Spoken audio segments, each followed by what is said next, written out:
Severe avoidants feel safe with emotionally unavailable or toxic partners, but they don't feel safe with an emotionally available partner.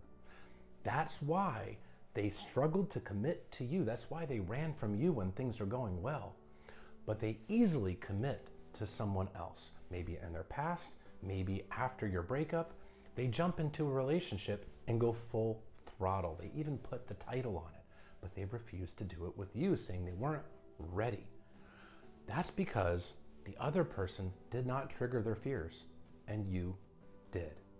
And it's not because you're doing anything wrong.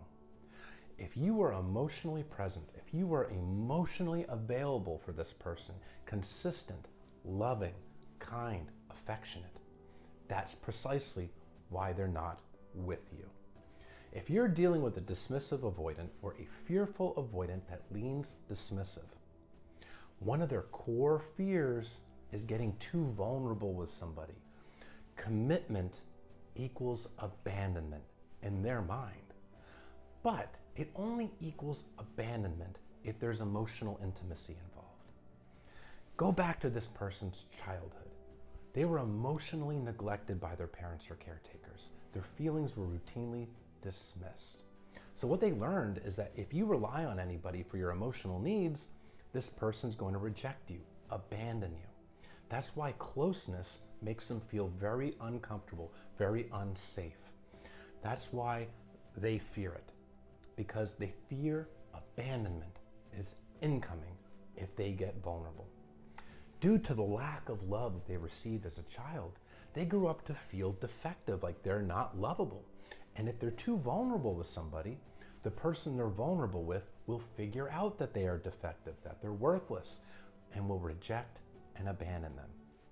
So when they have a partner that is consistent and loving, the avoidant feels like this person's too good for them. It's inevitable that this person is going to figure out that they are too good for the avoidant, and abandonment is inevitable.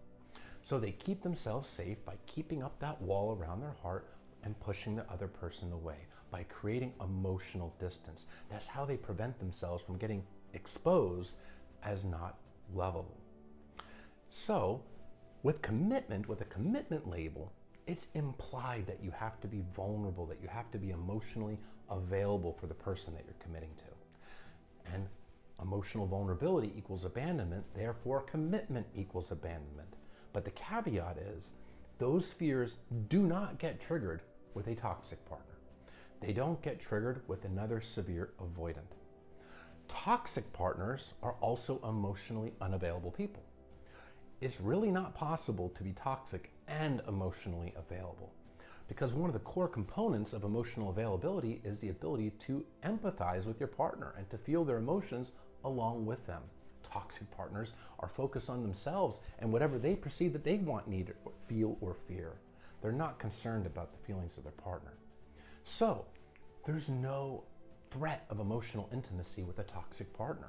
There's no threat of vulnerability. The toxic partner is walled off, the avoidant is walled off. Or if they're in a relationship with another severe avoidant, they're both walled off. They can give each other surface level validation without having to truly open up. Plus, a toxic partner, well, the avoidant feels like that's what they deserve. They have a low self-esteem. They don't feel like they're lovable. Plus, if they get abandoned by a toxic partner, it won't be as devastating because, well, wouldn't it hurt a lot more to get abandoned by somebody that's actually special, someone that you love and care for? It would. It wouldn't hurt as much to be abandoned by somebody who really isn't all that great. So relationships with toxic people, with emotionally unavailable people, feel safe to the avoidant. They feel emotionally safe. Even though the relationship is dysfunctional and consciously they know it's dysfunctional, something about it just makes them feel safe.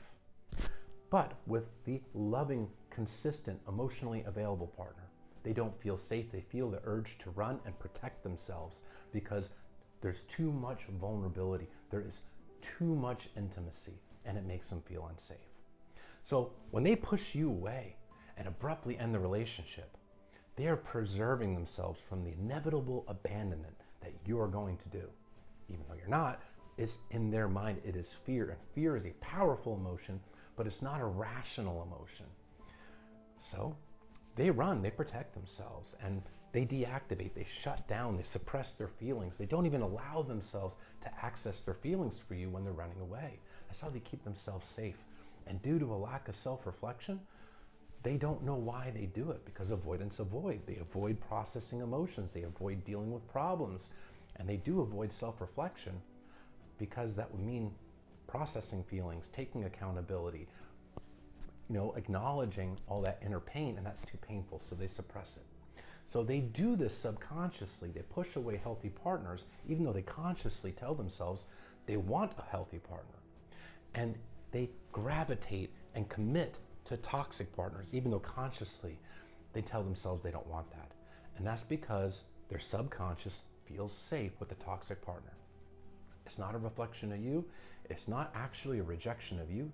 The avoidant is rejecting themselves as being not good enough for you.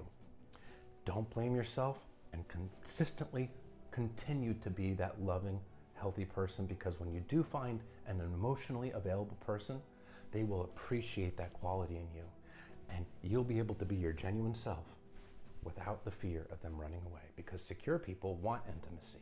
They don't run from it.